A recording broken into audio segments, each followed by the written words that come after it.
Now we know that everyone in this account seems to know that Elijah will be taken and that he will be taken on that very day. So before he goes, Elijah asks, "What can I do for you?" Interesting question. There's no reason given as to why he asks it. He simply asks.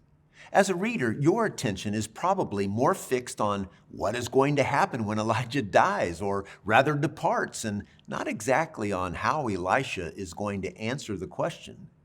But before we learn how God is going to take Elijah, Elijah awaits an answer from Elisha.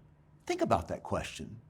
What would you request from this prophet if you had watched his life and been under his mentoring care for several years?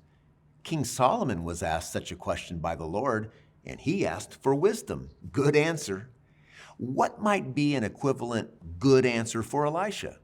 Soon, the answer is given. Let me inherit a double portion of your spirit.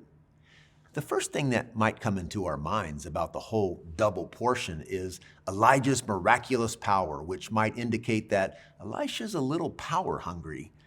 This would imply that what he is really asking is, "Give me the power that you have so that I can perform the amazing miracles that you have performed throughout your life." But Elisha had witnessed much more than amazing miracles.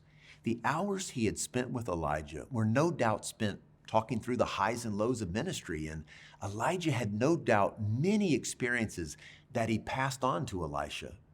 As readers of the Bible, we are actually given insight into some moments of struggle in his personal life.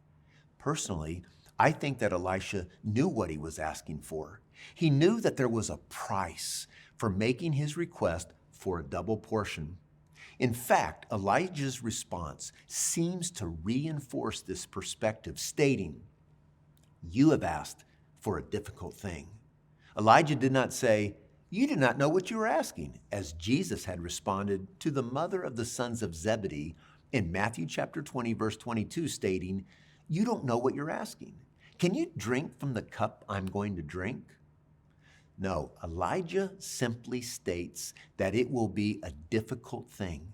But he also knew that he had prepared Elisha for such a time as this.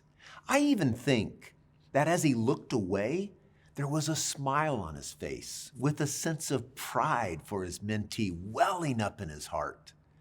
Now that Elijah's ministry comes to an end, the work that the Lord wants to do amongst his people will continue in the life and ministry of Elisha.